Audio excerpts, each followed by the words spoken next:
Praise the name of the Lord Jesus Christ. Saint, do you know that God means well for you? Do you know that God cares for you? He wants to bless you. He wants to heal you. He wants to prosper you. He wants to protect you. God is for you. God is not against you. That's why we have this program, The Healing Moment, to bring to you the love of Christ. And that love of Christ will be dispensed here every Saturday at 8 p.m. My name is Pastor Ibrahim Adolwa, and do join me. God bless you.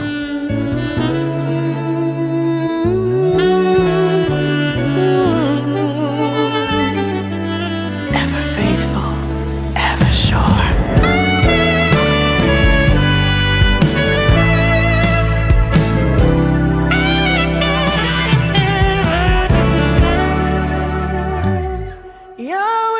Praise the name of the Lord Jesus Christ. Saint, do you know that God means well for you? Do you know that God cares for you? He wants to bless you. He wants to heal you. He wants to prosper you. He wants to protect you. God is for you. God is not against you. That's why we have this program, The Healing Moment, to bring to you the love of Christ. And that love of Christ will be dispensed here every Saturday at 8 p.m. My name is Pastor Ibrahim Adolwa, and do join me. God bless you.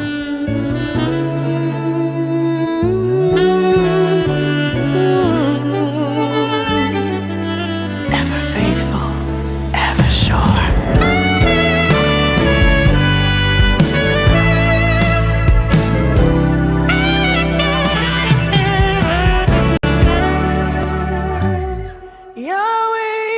Praise the name of the Lord Jesus Christ. Saint, do you know that God means well for you? Do you know that God cares for you? He wants to bless you. He wants to heal you. He wants to prosper you. He wants to protect you. God is for you. God is not against you. That's why we have this program, The Healing Moment, to bring to you the love of Christ. And that love of Christ will be dispensed here every Saturday at 8 p.m. My name is Pastor Ibrahim Adolwa, and do join me. God bless you.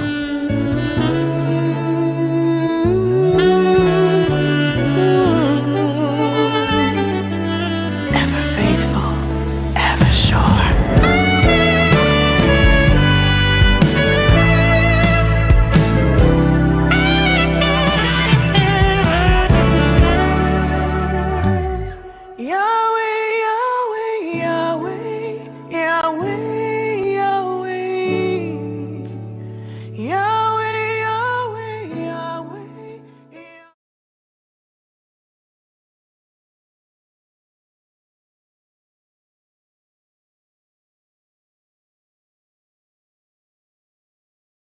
Praise the name of the Lord Jesus Christ. Saint, do you know that God means well for you? Do you know that God cares for you? He wants to bless you. He wants to heal you. He wants to prosper you. He wants to protect you. God is for you. God is not against you. That's why we have this program, The Healing Moment, to bring to you the love of Christ. And that love of Christ will be dispensed here every Saturday at 8 p.m. My name is Pastor Ibrahim Adolwa, and do join me. God bless you.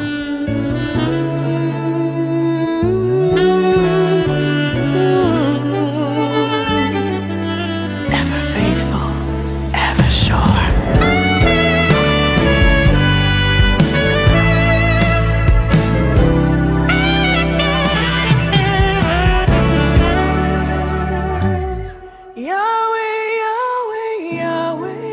Praise the name of the Lord Jesus Christ. Saint, do you know that God means well for you? Do you know that God cares for you? He wants to bless you. He wants to heal you. He wants to prosper you. He wants to protect you. God is for you. God is not against you. That's why we have this program, The Healing Moment, to bring to you the love of Christ. And that love of Christ will be dispensed here every Saturday at 8 p.m. My name is Pastor Ibrahim Adolwa, and do join me. God bless you.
Welcome on board tonight for Maisha Prime News. My name is Rida Chebet Kering, and after this, Bushebi Junior show will be coming up, and Maisha Prime Talk will also be coming right after that. It's gonna be an interesting night, so don't go away.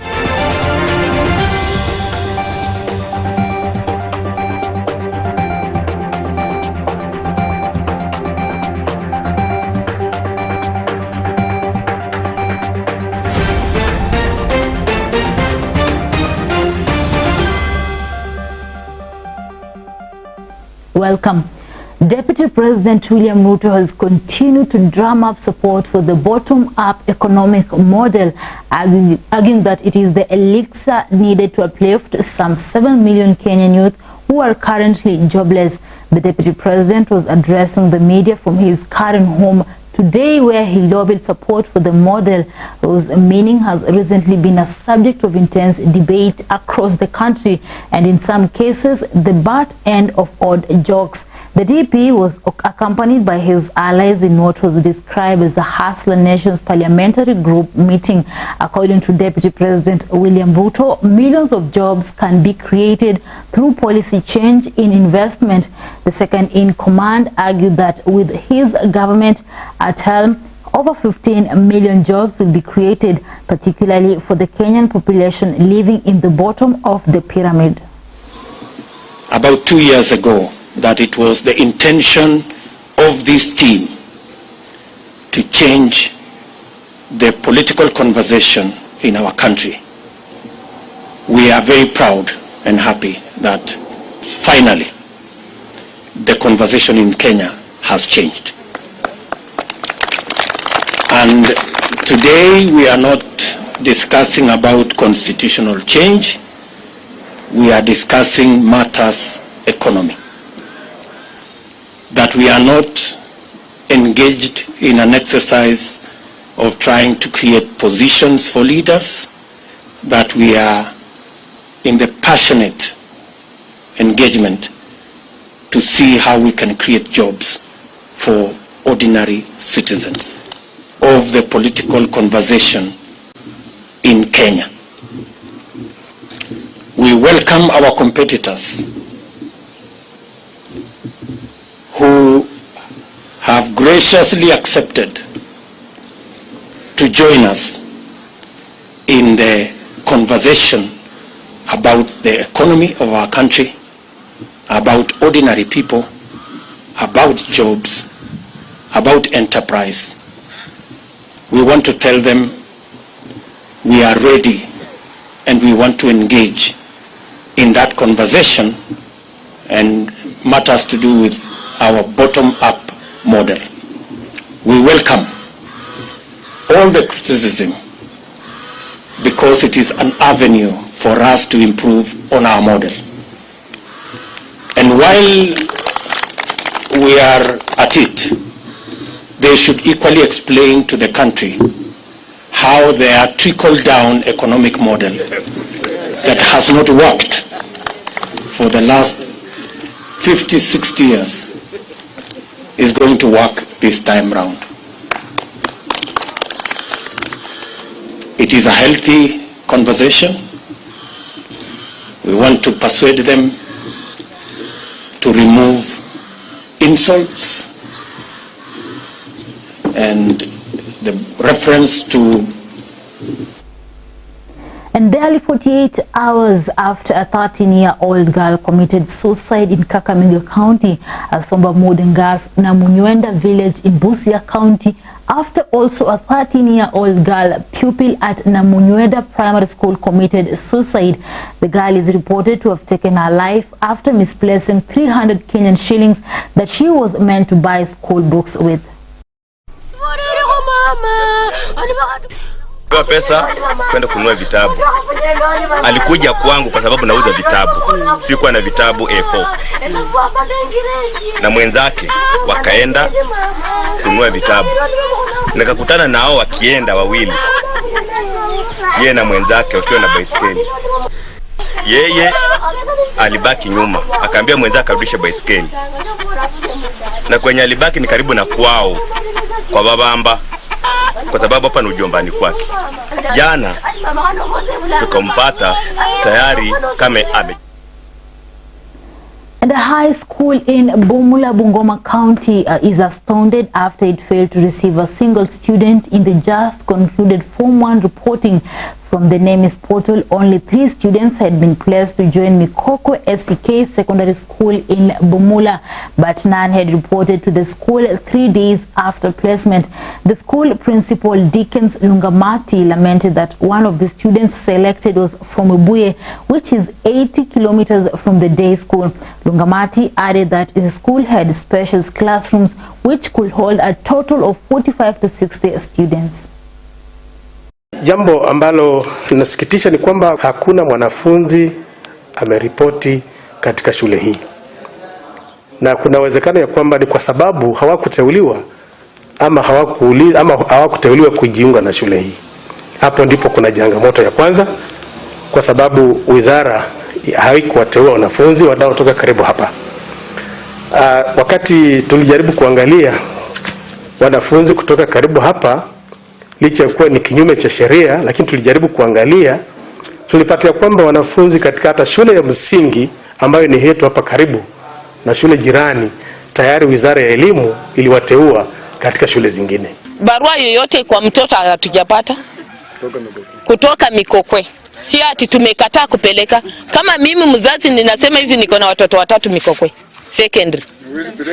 Na ingalao wangu hayuko wa kutoka primary, angekuwa tena ningerudisha huko, lakini wazazi wengine hawana mabarua. Sasa hakuna vile wanaweza peleka. Mikokwe primary wakuwa admitted kwa form 1, lakini sikuona barua moja ambayo imeandikwa kutoka Mikokwe secondary school inaita mtoto wa Mikokwe primary school. Wengine ni majirani. Nikauliza ni kwa nini mmepata barua yote kutoka kwa primary ya secondary ya Mikokwe?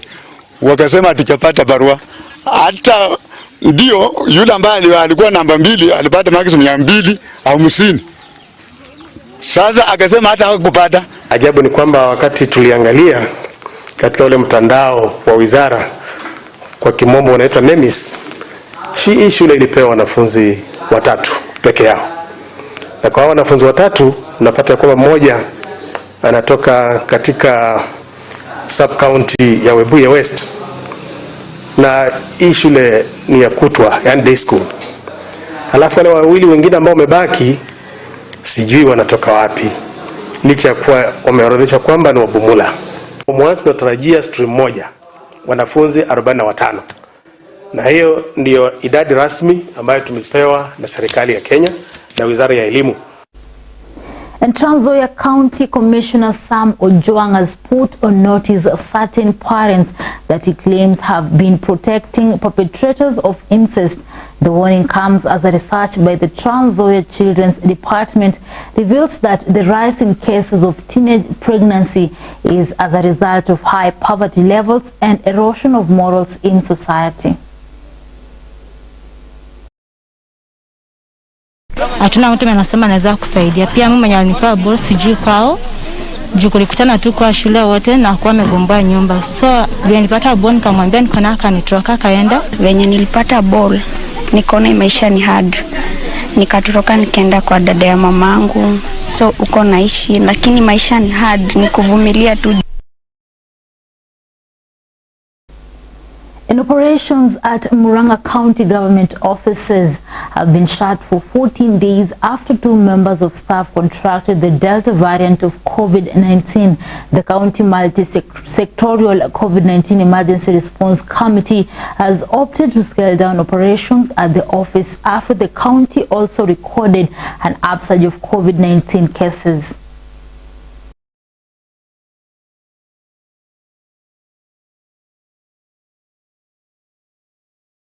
I would say that we can continue with whatever we are doing, political gatherings and other things, but we keep on observing those protocols. There are people who are vaccinated, 2 doses, but they are having the virus, spreading the virus to people who are not being vaccinated. And also when you are vaccinated, you also get the disease.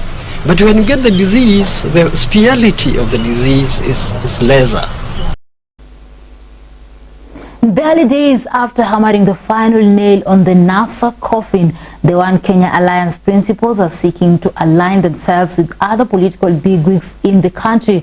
The Wiper Party, through National Organization Secretary Robert Mbui, has said the One Kenya Alliance is not limited to 4 political parties but open to all. Mbui further castigated the proponents of the so-called hustler nation for misleading Kenyans with various economic models. Lakini mnaambiwa kila siku, unajua ati sisi tutakuja tuwapee pesa tuwainue. Wacha niseme ukweli. Unajua serikali haina pesa. Pesa ya serikali inatoka kwa nani? Kwa mwananchi. Over 15,000 residents of Ganze constituency in Kilifi County are opposed to a proposed titanium mining project allegedly said to be established very close to the endangered Arabuko Sokoke forest. The residents, led by various leaders, say the company called did not do any public participation regarding the project, as Philip Simeu reports. Speaking in Nyali village in Sokoke sublocation, the residents said Arabuko Sokoke is a national reserve, the largest in East Africa, with 20% of Kenya's bird species, 30% of butterfly species, and at least 24% of rare and endemic birds, mammals, and butterfly species. The chairman of Arabuko Sokoke Forest Adjacent Dwellers Association, Charo Gumbao, said Arabuko Sokoke has a stretch of 420 kilometers and surrounded by 52 villages. Hivyo basi sisi tukiwa na mazingira tumesimama kuhakikisha haya mazingira yetu tunayalinda kwa nguvu zote, kwa sababu sheria ya Kenya imejumuisha wananchi kutokana na ile sheria ya msitu ya mwaka 2006. He said that they have been at the forefront in conserving the forest for years. As per the Forest Act 2006, that community must involved in conservation. Serikali yetu ya gatuzi ya Kilifi County imeweza kuidhinisha hii kampuni ya Valencia Titanium Company kuja kufanya ama kutoa madini hapa Kilifi County bila idhini ya wananchi na bila kuwajulisha. Hivyo basi ni kuonyesha kwamba kuna njama fiche ya kudhulumu maisha ya jamii. Area member of County Assembly Benson Chango said they were against Valencia Mining Company, which got permission from County Assembly to do mining in his ward without involving the community. Na hata ofisi ya mbunge pia hakuhusishwa, maana juzi jaribu kumpigia pia anasema kwamba hajui na ofisi yake ni kwamba haikuweza kuhusishwa. Sasa ikiwa sisi viongozi ambao tunasimamia wananchi wa Nyari, halafu ni kwamba hatukuweza kuhusishwa, walihusishwa ni kwamba labda assistant chief na watu kidogo ambao waliweza kuhusishwa na kusaini. On his part, James Kasanda, a local conservationist from Nyali, who is chairman of Sokoke Community Association, revealed there is so environmental impact assessment report, questioning so many things which went wrong. Hiyo document haikuangazia kinaga ubaga tatizo la chakula litawakumba watu namna gani, kwa sababu hizo ndizo impacts ambazo walikuwa ni waziangalie. Kuna watu kama wa maji, tunaambiwa saa hizi kwenye document kwamba watatumia maji ya Kimawasco, hii shirika linatugawajia maji. Sisi wenyewe haijaweza kututosheleza kutufikishia maji nyumbani. Other leaders present condemned the project, saying it will affect conservation and will not support it. Naona wageni wakipita huku na huku, saa nyingine tunasikia ya kwamba tuwafukuze, na ya kwamba kufikia sasa ni kama kwamba huo mradi umefika mbali, watu wanasema wamepewa vibali na wenye mashamba, lakini tumegundua ya kwamba hii yote ni kama ambayo ni fake. Uko na madhara upande wa wanadamu ama upande wa community, na hata upande ule wa msitu uko na madhara. The NEMA director in charge of Kilifi County confirmed the company is awaiting for approval from NEMA, dismissing the claims that the company is already mining. Reporting for Maisha TV, I'm Philip Simeu. And that's all we had for Maisha Prime News. My name is Rida Chibet Kering, and after this, Bushebi Junior Show is coming up, and Maisha Prime Talk will also be coming right after that. So make sure you don't miss out.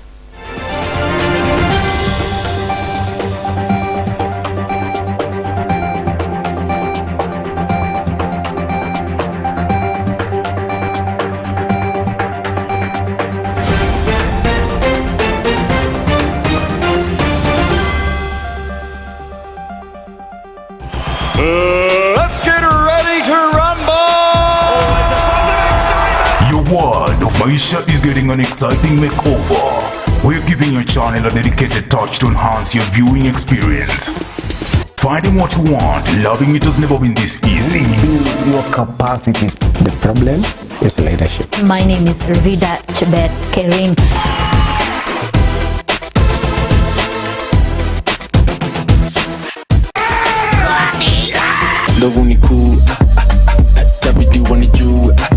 Welcome home to your dedicated channel, where you choose it, watch it, and love it.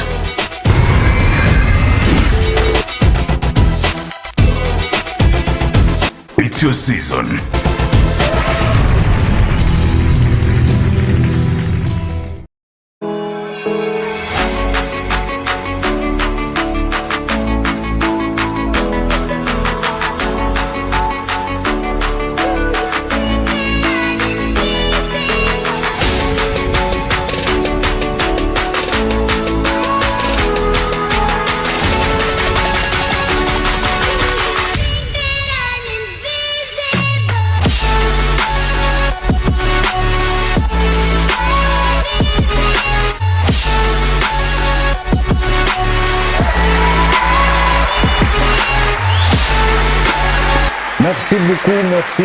Merci beaucoup. Thank you so much for tuning in to Bushabi Junior Show. My name is Bushabi Junior. Now guys, if you've not subscribed to my YouTube channel, please do. It's Bushabi Junior Show. And then leave a comment. Don't just disappear. Sasawa. Aina kelele. Now, every girl is glamorous, beautiful, and fine like wine. No, it's not just about her hair being midnight black and flowing over her shoulders or having a cheerful character and a bubbly outlook. In fact, not everything is about a girl endowed with a glossy skin, with slender eyebrows and stuck on with velvety eyelashes, and of course, not ignoring her thin ears, dainty nose, shiny hollow white teeth, and varnished fingernails. Now, guys, I want to help you. I want to help you guys. So, when you want to know a girl is super duper beautiful, all you have to do is stand and look stupid. Okay, so this lady by the name Ruth James decided to help men look stupid so as to see her beauty. Apparently, Ruth James Acheng on Tuesday afternoon trended on social media after she threatened to expose a list of 100 men whom she claimed she has infected with HIV or AIDS. Now, this Kenyan queen admitted to having written a warning on social media but dismissed the claims as pure jokes. Pure jokes, guys. Like she said, you know, I was just joking. This is typical with ladies, Cindy. Okay, so she further said that this should not have caught the attention of Kenyans. Like, really? Okay, wait. You post something that creates tension in society about the things Kenyans can't control and are scared of. Then you let us say it's a joke. Hey, listen, my question is, are we supposed to be singing happy birthday to the virus or to you? It's like a dude coughing right up onto your face now and tells you, sorry man, I got COVID. And then goes like, ha ha ha, it was a joke. I can tell you. Now, she said she has received so many calls from people she didn't even know asking her why she was trending all over Facebook and Twitter. Wow. Can you imagine one of the guys' conversation with Ruth over this after seeing the post? Hi. City mortuary. You stab them, we slap them. Why am I trending everywhere? I just don't like what this is all about. You're on air, girl. You're caller number 1. Ha! You've won. Hi. Where did those photos which I took with friends come from? Don't worry. This is Jack Daniels speaking. Now, forget about Jack Daniels. What do you call a factory that sells generally decent goods? Okay? Satisfactory, right? I helped you on that one. On Tuesday, Facebook was awash with photos of Acheng and men who are said to have contracted the virus from her. This came after the mother of one put up a message on her Facebook page saying that she would name men she had infected with HIV. Now, have you ever wondered what the meaning of stupid would be in a typical Kenyan examination room? You go to an exam room and the first question is, explain stupid, 30 marks. Trust me, kila mtu atapita. Simple. You just describe your friend and your friend describes you, and boom, Tuna apply for help. Alright, talking of stupid, the definition is absolutely relative. Sasawa, formally, stupid simply means having or showing a great lack of intelligence or common sense. Wow. But hey, formal definitions are for those who are forming coalitions. Sindio? Sasawa, the true definition of stupid is a person with more than normal intelligence. Stupid people are smart people. An example of stupid is an adult who doesn't know the answer to 1 + 1. Hey, listen to me guys. 1 + 1 is 11. It is 11. Clap for me. Okay. Sasawa. But what happens to the mathematics when you put Tokyo, food, and Muluya in one equation? Use BODMAS. Hey, ladies and gentlemen, it's an easy math. Muluya plus Tokyo plus food, you get uniqueness, hard work, and of course, you make your country proud too. So clap. True story. A man from Bungoma became the first Kenyan to compete in 100 meters semi-finals at the Tokyo Olympics 2020. Ferdinand Omanyala was born in Bungoma in 1996. His rugby talent was discovered and nurtured at Kamusinga High School. Wait, watu wa Kamu? Pigeni makofi. He's the third born in a family of 5 boys and is a Bachelor of Science in Chemistry student at the College of Biological and Physical Sciences, University of Nairobi. Sasawa, the father of one, is said in previous interviews, has said that he luckily found himself in athletics, more so in 100 meters race, a non-traditional specialty in Kenya after high school. And was Muluya.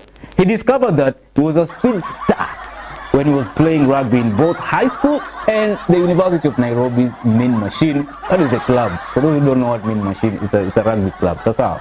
Okay, Aina Noma. Upon this discovery, he started training in 2015. The following year, he made his debut in 100 meters in Mumias during one of the Athletics Kenya's weekend meetings. His love for athletics blossomed as rugby career faded. The highlight is in 2016 when he raced in Kipchoge Keino Stadium and broke the record. He was a newbie, and yet he defeated more than decorated stars such as Mark Otieno. Omanyala said in an interview last year, but they just quoted him. In 2017, he represented the country at the World Relay in the Bahamas, where Kenya reached the finals. Now guys, wale nyewaji Bahamas ni wapi?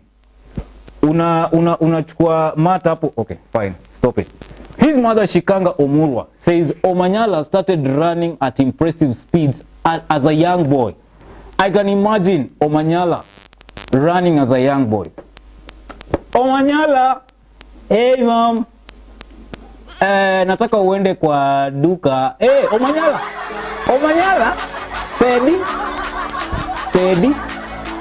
Ferdinand alipotea kabla wamalize kumwambia kitu chenye anaenda kununua kwa duka. And that's why that guy is a star. But I love this tweet from the champion. He said that there's been no greater joy, no greater honor than to wear his country's colors and run on the track. The black and white, red and green runs through his veins. It is an embodiment of his blood, sweat and tears, a strong symbol of support, so he appreciates everyone. Hey guys, that's what he says. Hey boy, you made us proud, made Bungoma proud. Kumbe kuna talent Bungoma, sio tu kurukia ndege. Maisha Tv is taking a short break, commercial break. I'll be back soon, but hey guys, remember to subscribe to my YouTube channel, Maisha Tv Show, and make sure that you leave a comment. I'm gonna talk to you back. I'll be back.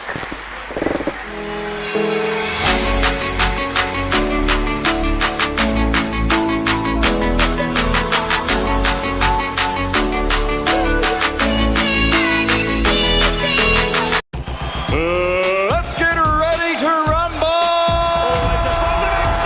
Your world of Maisha is getting an exciting makeover. We're giving your channel a dedicated touch to enhance your viewing experience. Finding what you want, loving it has never been this easy. Your capacity. The problem is leadership. My name is Rida Chebet Kerim.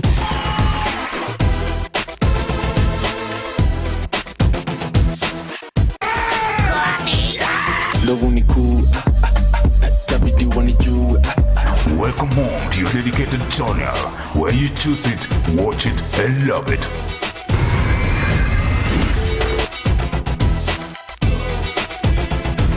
It's your season.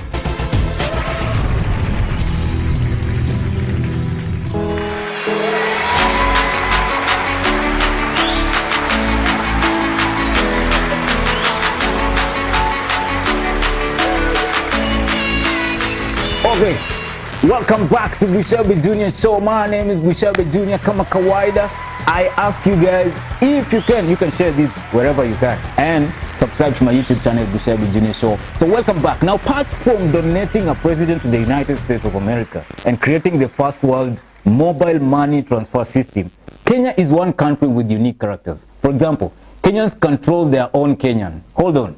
They can fight their own Kenyan. But foreigner, I want to warn you, don't join them. Please, please don't join Kenyans in fighting a fellow Kenyan. Sasawa. They will team up and knock your teeth out. And don't be fooled. You are not Anthony Maina, the city hawker who was assaulted by Nairobi County, losing his 5 teeth and dropped the case after he was paid 427,000 shillings compensation. Clap for that guy. He's smart. But Kenyan ladies are a plus unique. I'm telling you, my goodness. They have a thick layer of skin that handles endless messages which are always shot at them on social media. For the so-called slay queens, it is even worse, as they will block one creep today and find worse character the next. And it is never-ending cycle of trying to cope with the online messengers. So what type of people do Kenyan ladies actually really meet in their DMs? Simple. Let me break it down for you. Top on the list is the proposer. Oh my goodness. This one is bold enough to simply propose a date, a meeting, and in more dangerous cases, a marriage. I want to marry you. Will you marry me? I don't know how ladies cope up with this, but hey, it's life. Sini life. Ama namna gani. Now, have you ever heard of stories where a couple got married simply by meeting online? That's how it started. That's how it started. Will you marry me? Yes, I do. Okay, but hey, some people have actually gotten married because a man just slid into their DM. Congratulations. Live long. That's how. The second is a persistent one. This one's motto is never give up. He will torpedo a lady with an ending message until he gets his response. Doesn't give up. My goodness, that one does not give up. Number 3 is a stalker. A stalker is a person who harasses or persecutes someone with unwanted and obsessive attention. The stalker knows all about the girl sending a message. Trust you me, from her favorite color to where she's going to hang out after the curfew. Now, Kenyan ladies will tell you for a fact that not all DMs are bad, right? Do you know what they're talking about? I want to help you guys. Nataka niwasaidie ndugu zangu. Sawa? Pay attention. Anytime you hear ladies say that, just know they had an encounter with a smooth talker. These guys have a tendency of bugging the ladies online because of their smooth way of coming at them. This category of sons of Eve happen to be the few preferable ones. The kina Jemo na kina Brayo. I'm telling you. Guys, if you fall in the category of the inappropriate sender, simply auditioning packages in inboxes, you need to have a session with Pastor Robert Burale. Hallelujah. Tafadhali. This category just sends those packages, just to audition and show the ladies that they are well packaged. Seriously, guys, I'm asking you to meet Jesus Christ. No problem. Now, there's always the most popular categories of the X factors. That saw his ex recent photo. Where ulimuacha?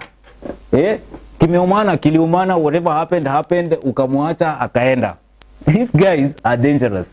Just when she's moving on from a severe heartache, trying to forget him,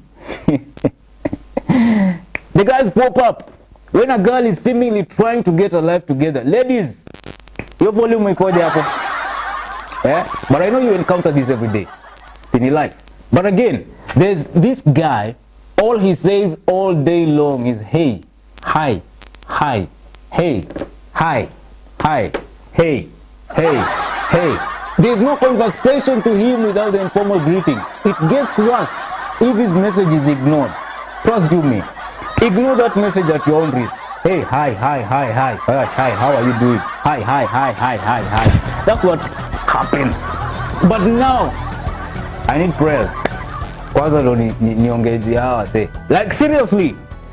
Wanaume mmeoa na mko kwa inbox za ladies. Mnahitajika kwa tent ya green. Benjamin Zulu amefika.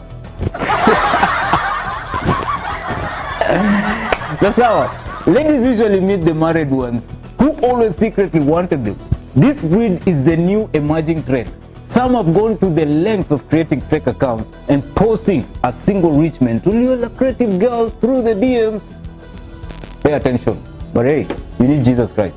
Now, guys, former President Barack Obama just turned 60 and Michelle Obama, his wife, marked the occasion by giving the world a new glimpse of Barack Obama having a candid and goofy moment with himself, and her, and the whole family. Now, the daughter of Barack Obama, Malia, is just 23 and Sasha just turned 20. So, this is what she said about Obama. It's very, very inspiring. Of all your accomplishments, I know that being a present, loving father to our girls tops them all. Thank you for never letting the weight of the world get in the way of being a wonderful husband and father. Happy 60th birthday. Happy birthday, Barack Obama. Turning 60 is no joke. Now, this is the thing.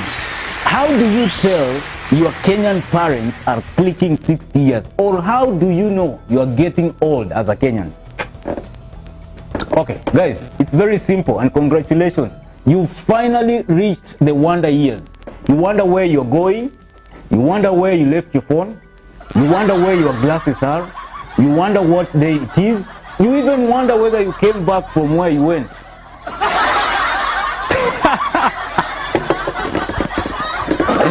Okay guys, uko kwako na unajiuliza na vile nilienda tao jana. Nilirudi kweli.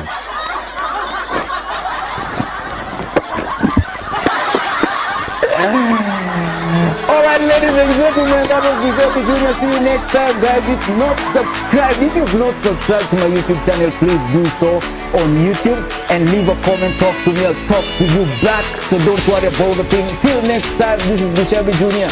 Ciao, God bless you, sanitize, mask up and keep your distance. Ama namna gani?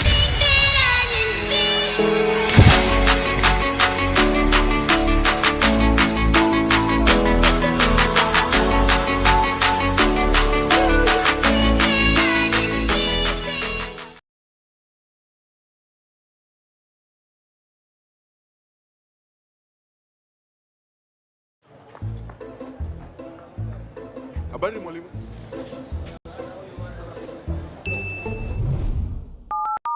Halo Cobank, mimi ni mwalimu na niko na kiulizo. Nasikia mnapeana mobile loan straight ndani ya simu. Very good. Nataka kuweka posho meal. Unajua hapa the national local pastime ni kukula ugali. By saa 10 mtu amekula ugali mara 5. Mnahitaji nini? Mshahara iko, hata payslip iko na national ID. Na kuqualify from 5,000 all the way to 500,000. Hey, within 24 hours. Clap for yourself. So nikiapply saa hii, by kesho kutwa naanza kusiaga mahindi hapa. This is it. Sign up for the COP salary account to access mobile loans of up to 500,000 shillings. Kuinua maisha yako bila kiulizo. Cooperative Bank. We are you.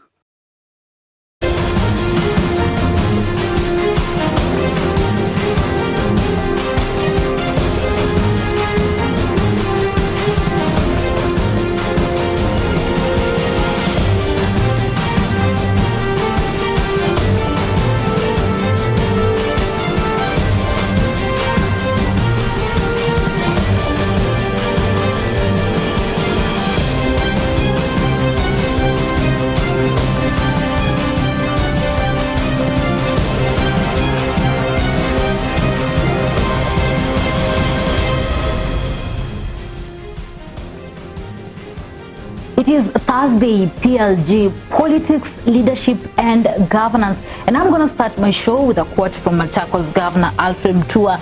And of course, it's about what happened at Wilson Airport on Monday, where the DP was stopped from traveling to the neighboring country, that is Uganda, for what he termed as private trip. It is alleged that immigration officials asked the second in command to provide documents of clearance before traveling to Uganda, something that baffled the deputy president and got the nation talking. With me is the CEO of Clear Soul Africa Limited, who is the Director of Depression Kenya and Director of Champions of Faith Kenya Edition. He is also the host of Bushebi Junior Show, the fastest growing talk show currently in the country. Karibu sana Bushebi Junior. Thank you so much. That was a very powerful introduction of me as we wait for the quote of Alfred Mutua. Yeah, this is what Alfred Mutua said, that whoever is doing all these charades against William Ruto is actually enhancing him.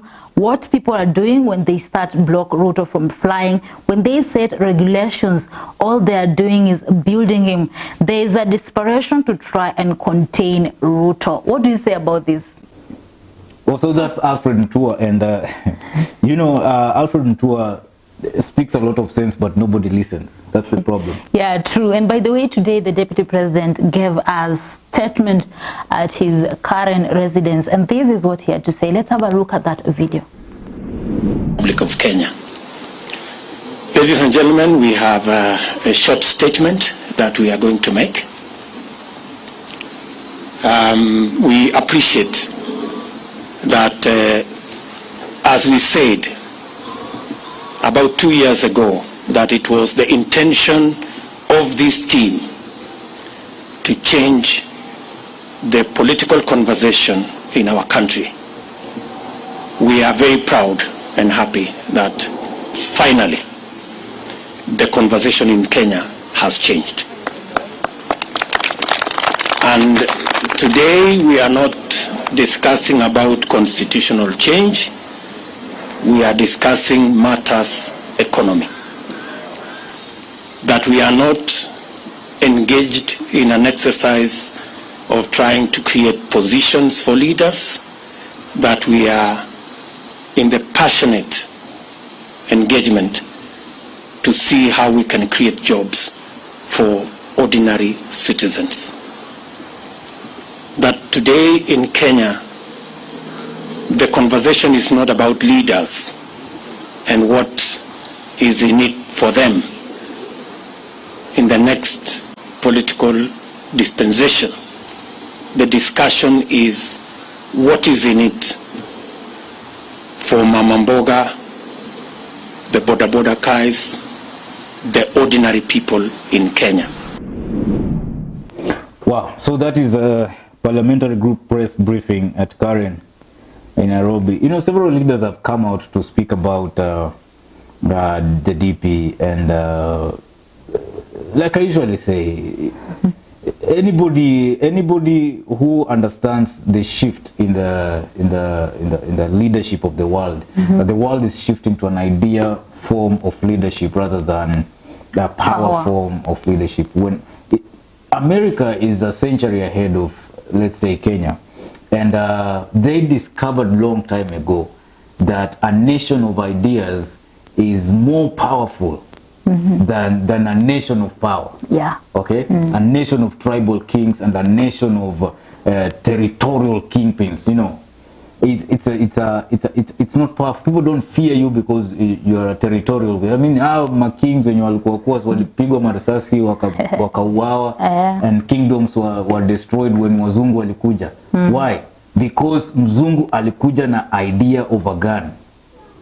Okay, it was an idea of a gun, a weapon they have never seen before. But now there are even more lethal ideas. Okay, then you see terrorists came with the idea of blowing themselves up. Then you saw the idea of turning a plane into a bomb, where Osama bin Laden, they organized and the guys hijacked the plane and directed the plane into Twin Towers, and people died. You know, those are, it is not about the physical happening, it's about the idea. Okay, so when the deputy president came up, like I usually say, devolution, pesa mashinani, is no different from what deputy president, the bottom-up thing. But you see this guy is a master in taking a complex economic terms and just simplifying it into a simple thing. term. Yeah, bottom up, wheelbarrow, you know. So while you guys, they did it so well with NASA how, and then other things. But now, even when you listen to his presser, all he's talking about was his idea to change the conversation. It's not actually his idea to change the conversation. It's that the world is shifting to an idea way of living. Okay? Because like I said, mashamba saizi watu walimi vile walikuwa wanalima, hawachungi ng'ombe vile walikuwa wanachunga. Saizi ni akili yako. So saizi idea yako ndio chakula yako, ndio nyumba yako, ndio shamba yako. So when the DP is talking about changing the conversation, changing the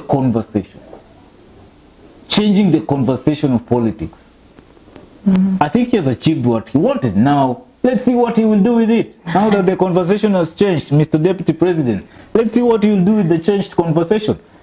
Be assured, there are guys who are going to take now the changed conversation, and if you're not careful, they're going to create better ideas out of it and beat you in 2022. Maybe he'll also implement others. Yeah, if he's smart, he has planned to the end. Yeah. But if he just planned to some few years up and because what he's saying is not new. It's not new, but now this is about evolution. It's the same pesa machinani, CDF, nini, panga hizo vitu. But now you see, it's too complex for common mwananchi. But ukisema wheelbarrow, everyone understands. Ukisema blah blah blah. Yeah. So from the presser, you can actually see that he's happy and at the same time sad, because there are things that are working and there are things that are not working. Yeah, well, and now let's go back to Mutua's statement that you're saying that fighting DP is just making him popular. Let's have a look at what the Deputy President had to say yesterday at Inoro TV. Yale yaliyofanyika juzi katika uwanja wa ndege ni baadhi ya haya mambo ambayo ni kujaribu kunidunisha, kuonekana mimi sina maana, na kuna watu wenye uwezo mkubwa na mambo kama haya na kujaribu kulete ushindani, nani mkubwa nani mdogo, mambo ambayo sina haja nazo. Safari yenyewe nilivunja, ninaendelea na maisha yangu.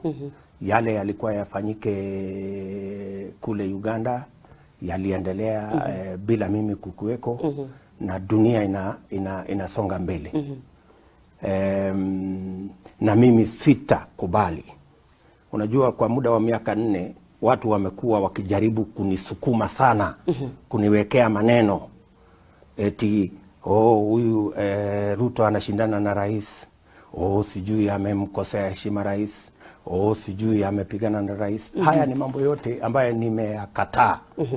Na hata hiyo kunizuia pale ni kujaribu kuniweka katika hali ya kujaribu kubishana na wao. Mimi nimewaambia nyinyi ni sawa, nimewaachia Mungu. Well, you've heard what the Deputy President has said, that some people are trying to push him, but he said that he's not going to be intimidated, because he said that stopping him from traveling to Uganda was political based. What do you say about that? Ruto is used to this thing. You know, it's not like he's facing this thing for the first time. I think there's a curse on the vice presidency or deputy presidency in this country. All deputies just go through hell, from the likes of the late President Moi, who was deputizing Kenyatta. Then you see Kalonzo Musyoka, who was also the vice president during Kibaki's time. And don't forget Musalia Mudavadi, who was the shortest serving vice president of Kenya. How many ones? And there's also who else? Now the Deputy President William Ruto. There's always something that is associated, something negative associated with being the Deputy President or Vice President in this country.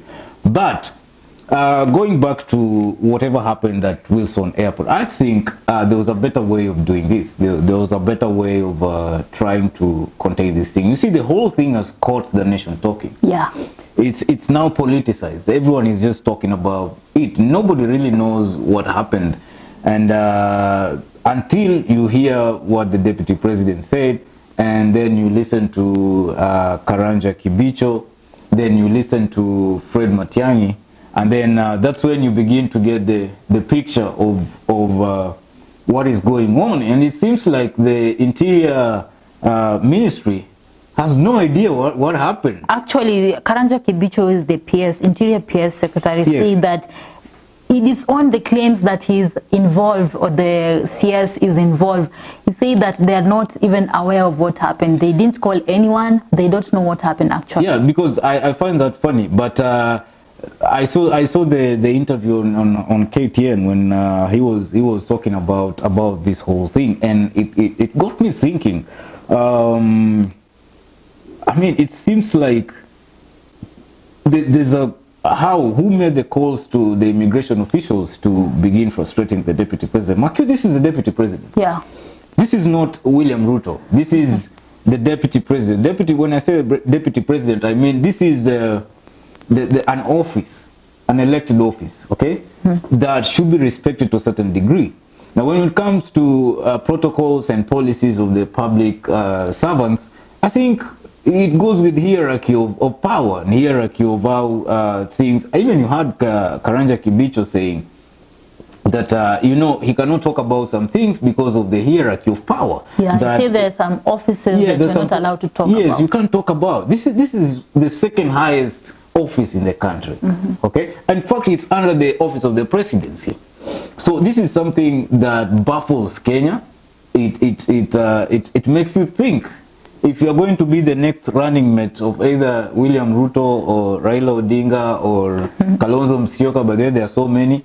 I don't know who else is going to come up, but all these guys want to be presidents. It should worry you that deputy presidents or vice presidents eventually go through a lot of problems.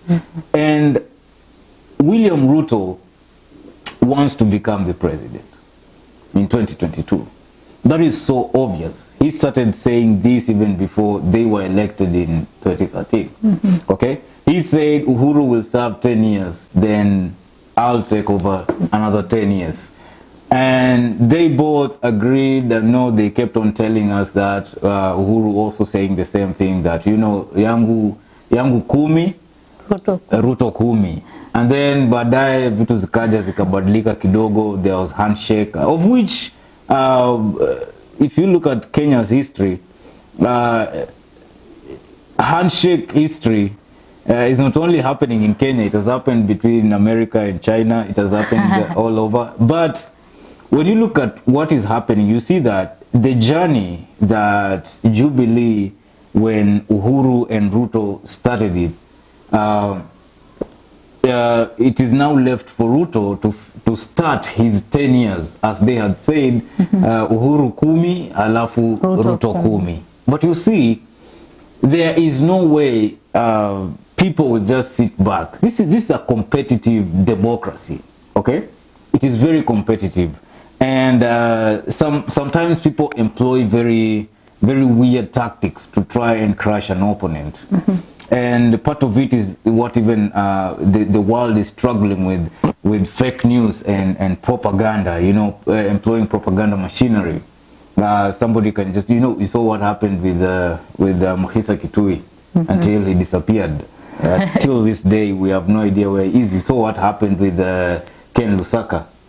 Okay, you see, these things are part of the game.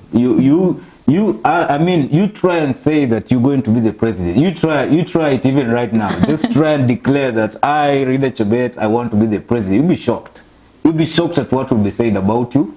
You'll be shocked at what will happen to you. There are people who just won't let you move, just won't let you go and achieve whatever you want to achieve. And because it's democracy, then we have to fight. Okay, we have to fight peaceably. We have to fight in a way that is contained within the constitution, so that it's a competition. Kuna mwenye atashinda na kuna mwenye atashindwa. So Ruto is trying to become the president of Kenya from 2022. Raila Odinga wants to be the president. Kalonzo Musyoka wants to be the president.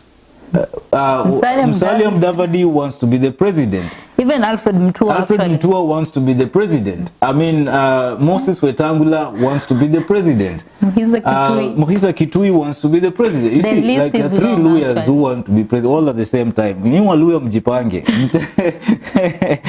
Mjipange, chagueni mtu mmoja mweke mbele.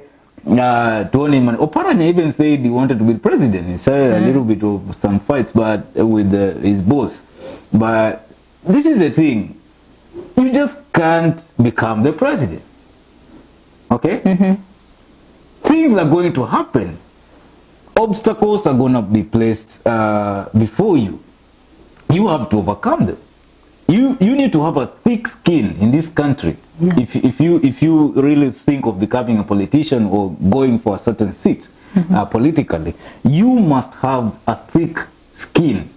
Humiliation is part of it. Embarrassment is part of it. I mean, you've seen even sometimes there's too much abuse and foul language in among politicians and leaders, to the extent that the country raises an outcry. Like, hey, listen, we have kids, we have families. We just can't sit back and hear you guys abusing one another like this. It's crazy. Okay? It must be contained within the constitution. So it brings us back to the question of the Interior Office, okay, that is responsible with moving in and moving out and moving about in the country. So how was Ruto supposed to get out of the country? What is the protocol? What is the procedure? What are the policies? Because he said he was shocked that this is coming after 9 years. Yeah, because he said that this is the first time that is happening. That is happening. So we don't know exactly what is going on. And when you listen to William Ruto himself, when you listen to Fred Matiang'i, in fact Matiang'i alibeba mikono kasema he never issued any order to stop the deputy president from traveling. You've heard Kibicho saying, I don't know what's going on. Like all this is confusion. So who is this person who is making phone calls and telling immigration officers, mwambie atoe birth certificate kwanza ndio ajitambulishe kwanza? Nani ajui ni deputy president? Hiyo sura peke yake haitoshi. We need a birth certificate, okay? Hey. So who is this person who is issuing these orders? And who is this guy who is trying to contain the deputy president? But I'll tell the deputy president something. It's not going to be an easy task. And it has never been easy. It's not like he's experiencing this for the first time. It's not going to be easy. Same to other presidential aspirants. It's not going to be easy. It's a tough war. Only make sure that you don't plunge the country into a war mode, okay? Like we're going to fight because of you guys, okay?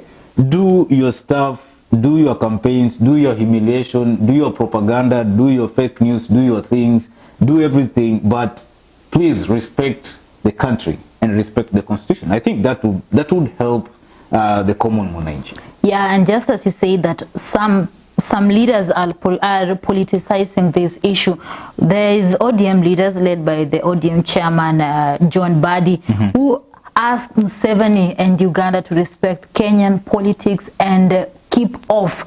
What do you say about that? If President Uhuru Kenyatta spoke, I would pay attention. Okay, because he's the president. Okay, he's a spokesperson for the country. Yeah. Okay, so if he stood up today and said, listen, there's an official statement from State House that says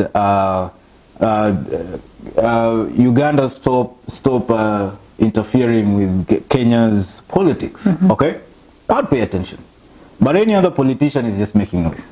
Yeah. And actually Uganda really issued a statement on Wednesday evening, that is yesterday, saying that distancing itself from the intrigues behind power struggles in Kenya.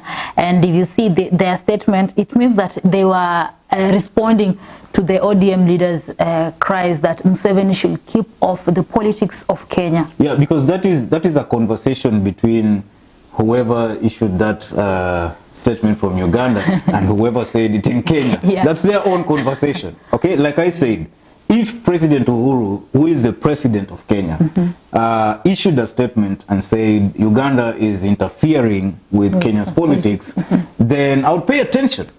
Okay, but if it's a conversation among junior politicians, then yeah, we can consider, but we can also not consider. But you know, it's just there. You see, let's not be sensational about these things. This is not William Ruto. Okay, William Ruto ako leo, kesho hayuko. Okay, Uhuru yuko leo, kesho hayuko. This is an office. Ni ofisi. Ni ofisi. Let us not just trivialize an office just because so and so is in that office, so we just gonna mess up, you know, or we just gonna do things because it is so and so. We must accord some respect to the constitutional offices, just the same as corruption. We must respect some of the constitutional offices to avoid corruption, okay, or to kill corruption, or destroy corruption. At the same time, we must, like I usually said, and I said it even last week, we must respect the presidency. Even if Uhuru akubambi, hata kama policies zake si mzuri, ama ameenda hivi na hivi, please, this is an office. Leo ni Uhuru yuko pale, kesho ni mtu mwingine atakuwa pale. True. Try and respect the office. Okay? Hii ofisi si ya Ruto. Yeye ana rent. Ana rent. Hapo kwa muda. Ako tu hapo kwa muda. Kesho wewe ndio unaweza jipata kwa hiyo ofisi. Wanasemaga ukitengeneza sheria chunga sana. Imagine your worst enemy ako in charge ya kuimplement hiyo sheria. Alafu sasa tunga hiyo sheria. It's the same thing. This office huwezi jua nani atakuwa hapo kesho. Inaweza kuwa ni wewe. And you have no idea what's going to happen. So it's not about William Ruto. It's about the presidency. It's about that office that is under the president. Okay? Number 2, what picture are we sending out there to the world about Kenya?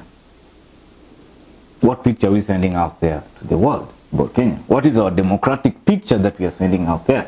When you can actually stop a whole deputy president and ask him to produce a birth certificate before traveling. What picture are you sending to the world out there about Kenya?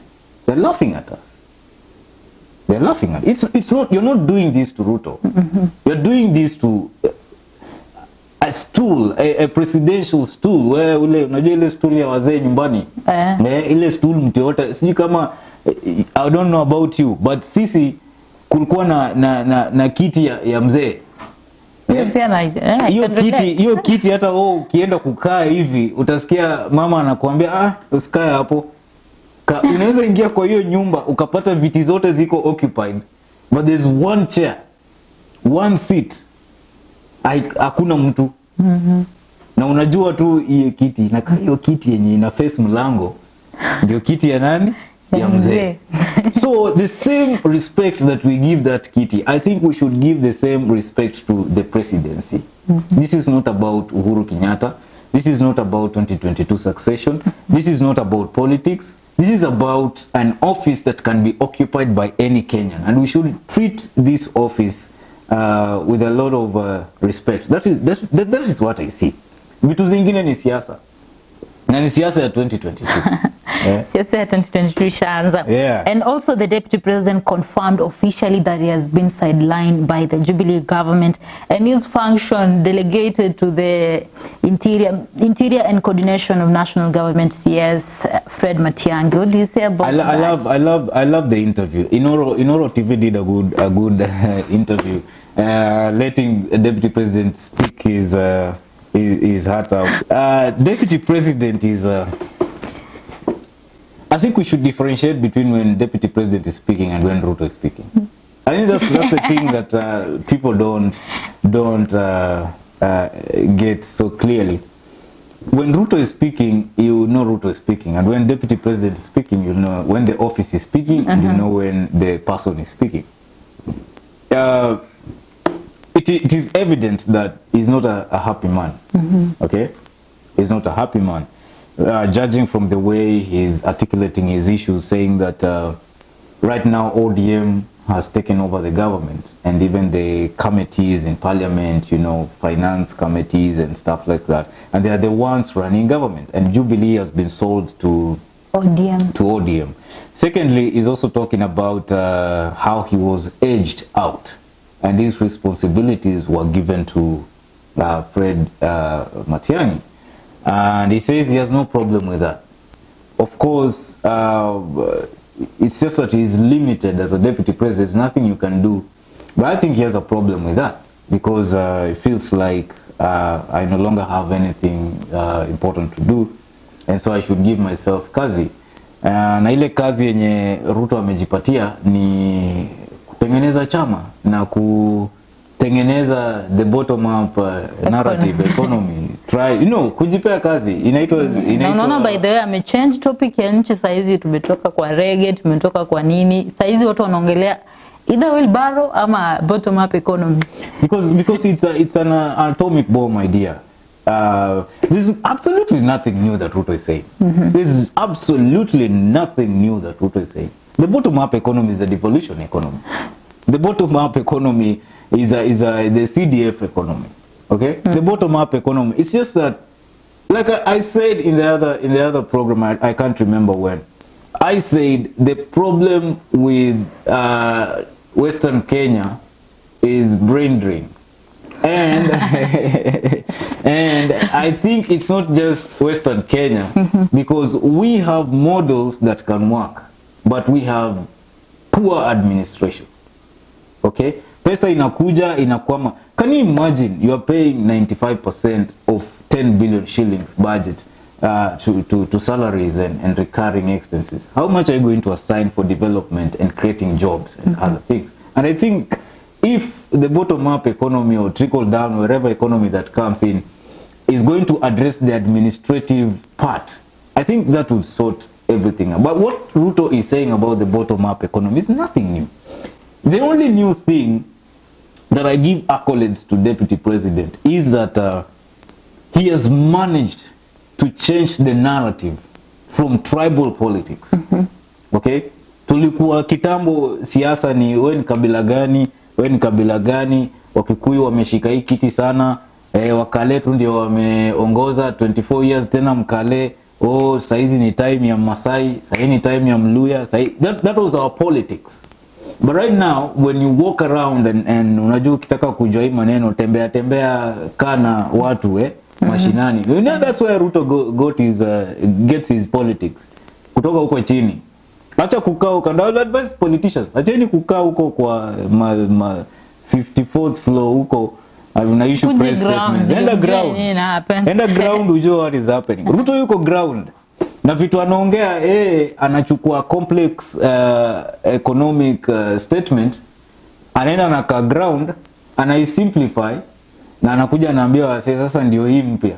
It is the same thing. Okay? So CDF is a very tough word. Devolution ni ngumu sana, by the way. Devolution. Enda ambia mama huko kwa ground devolution. Aji devolution. Wewe mwambie bottom up uone. Najua tu ni chini kwenda juu. Chini kwenda juu. Watu wa chini, pesa inaanzia chini. Period.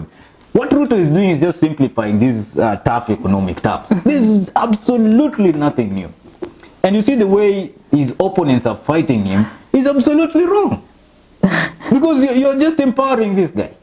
You're just empowering him. That's just the same statement that the Machakos governor was saying. You're just empowering Ruto. By the way, you come and join the narrative.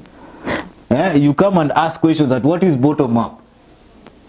You're just saying what Ruto said. You're actually just echoing what Ruto said. So in other words, we all know bottom up and Ruto are synonymous. It's one and the same thing. So when we hear Raila saying the same word, bottom up, what comes into your mind? Ruto. When we hear that Oparanya is saying bottom up, what comes to your mind? Ruto. When this Jubilee guy says bottom up, anybody who mentions bottom up is actually saying William Ruto. So what you're doing is that you're campaigning for William Ruto. You're just campaigning for him. There's nothing else you're not fighting him. Anytime you mention the word bottom up, you're campaigning for William Ruto. Period. You're just using his slogan. So don't fight. You know, what you fight grows. Okay? Any organization that is anti-drug creates more drug addicts and drug users and abusers. Okay? Any organization with become anti-Ruto, you create more of Ruto. Okay? Any organization or any outfit that starts with pro wins. So what are you pro for? Stop saying bottom up. Coin your own word. Coin your own thing. Say it. Okay? Yeah. Say it. Period. Well, thank you so much. I'm seeing that our conversation is just starting to steam up, but we are going for a short commercial break and we'll be coming back. We'll be coming with more, so make sure you don't miss out on the second part. My name is Erida Chebet Kering. And I'm Bushebi Jr.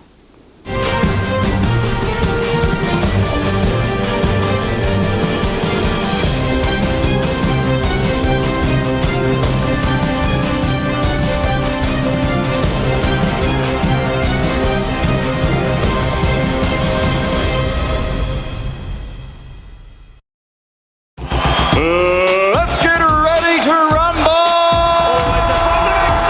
Your world of Maisha is getting an exciting makeover. We're giving your channel a dedicated touch to enhance your viewing experience. Finding what you want, loving it has never been this easy.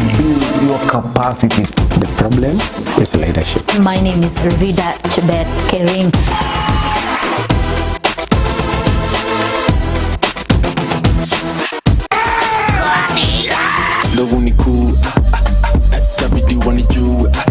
Welcome home to your dedicated channel, where you choose it, watch it, and love it.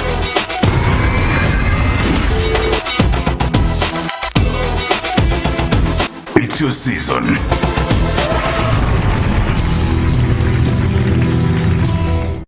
Something you need to know.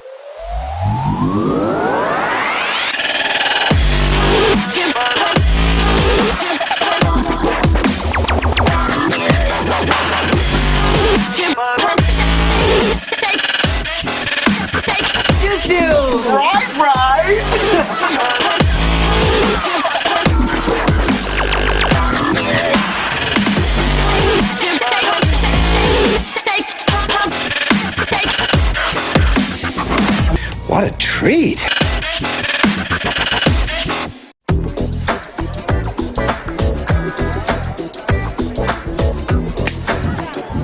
Sasa anamupenda lakini anashindwa kujielezea. Si life ingekuwa hizi kama mambo yangekuwa one touch yap, kuongea na kujielezea. Mambo mengine sio rahisi, lakini kupata 50% extra airtime ya kuponda kwa SMS ya Safaricom, mambo ni one touch. Pata 50% extra credo bila expiry ya kupiga na ku-SMS across networks. Piga star 444 star scratch card pin hash, na kama ni M-Pesa star 444 star 2 hash. Safaricom. Coronavirus COVID-19 is a respiratory virus spreading across the world. The infection is spread from droplets of coughing and sneezing of an infected person, touching or shaking hands, or being in contact with contaminated surfaces or objects with the virus. The signs and symptoms are fever, coughing, headache, body ache, difficulty in breathing. The disease can be prevented by regularly washing hands with soap and running water. Avoid close contact with people who have flu-like symptoms. Avoid handshake, hugs, and kissing. Also, protect yourself by covering your mouth or nose using a disposable tissue while coughing or sneezing. If you experience these symptoms and you had traveled or been in contact with a person from a country reporting COVID-19, you should isolate yourself for 14 days and seek immediate medical attention or report to the nearest health center. This message has been brought to you by the government of Kenya and its partners.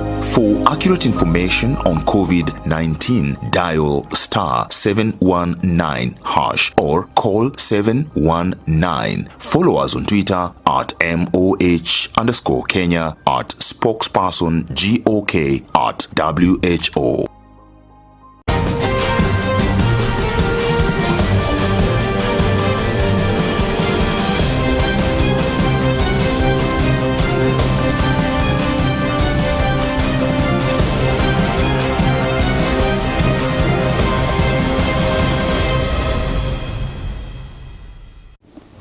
Welcome back, and remember you can join the conversation by visiting our social media platforms, Facebook and YouTube, Maisha Television Kenya, Twitter and Instagram at Maisha TV KE. My name is Rida Chebet Kering, and Bushebi Jr. was just talking about the bottom-up economy, and he was really steamed up. What were you saying? The thing is, I was talking about this guy is saying that what Alfred Mutua is saying is very true.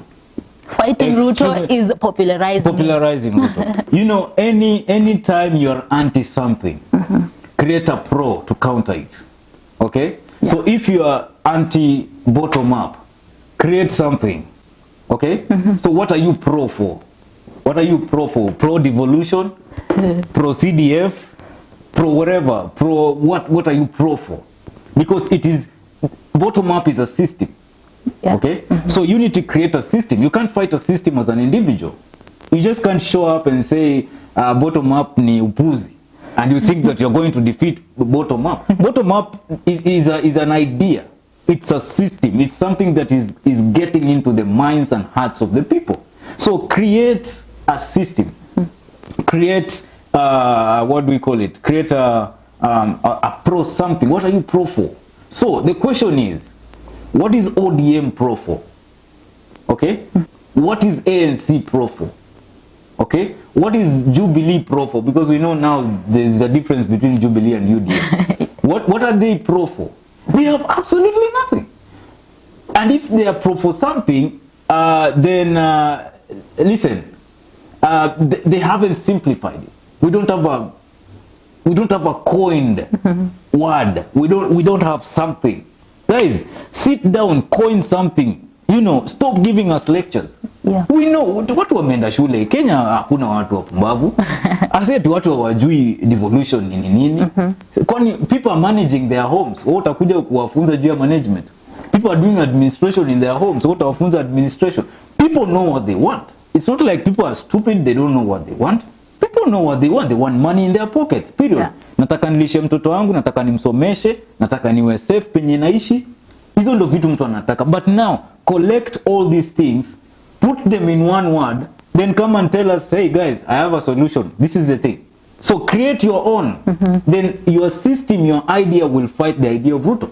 Instead of you as an individual coming and telling us a narrative, you know, and the more you abuse, the more you say bottom up, the more you keep saying those words, you're just magnifying William Ruto. And why exactly are those leaders so bitter or fighting that bottom-up narrative? It's not that they're bitter. It's not about bitterness. It's not about bitterness. Like I said, this is a democracy. If I'm competing against you and I see that you have an edge, I have to look for ways to stop you. I just can't let you be the president. I also want to be the president. So let's compete on the grounds of ideas. Okay? Yeah. And that is where Kenya is right now. People are still stuck up in the idea of tribalistic politics. We are not there. If you're careful, you realize that Kenya is shifting. The generation that is coming up is no longer thinking of a Kikuyu, a Luya. This generation right now is thinking of boss. Unaka kitu. Okay? Unaka kitu. Nitanuaje hiyo gari. You see, that's the conversation. And this thing has not started now. It started with Kibaki. This thing started with Mwai Kibaki. He's the one, and Raila Odinga. In fact, I think one of the things that makes Raila mad is the fact that he started this thing. The Vision 2030. Okay? He started these things with Mwai Kibaki. These are his ideas and Mwai Kibaki's ideas. Okay? But now, we have this group of young guys who can come and sit down, look at a very complex equation, simplify it, and then sell it to the masses. Okay? And that is what Ruto has done. There's absolutely nothing new that Ruto is doing. Nothing. He just simplifies it, making it simpler for Kenyans to understand. Exactly. It's like saying, I want to start a program called something like agriculture is good for life. Okay? So you want to start a program called agriculture is good for life. And then somebody sits back and says, okay, if they are starting agriculture is good for life, I'm going to start ukulima chapa. Okay? Yeah. You see? So this guy comes up with this word, kilimo chapa. I'm going to start kilimo chapa. And you're going to start agriculture is good for life. Okay? So they come before the masses and say, hey guys, we are going to start something called kilimo chapa. And then wakulima wako, because they understand what you're saying. I mean, Kilimo na chapa. Kilimo na chapa.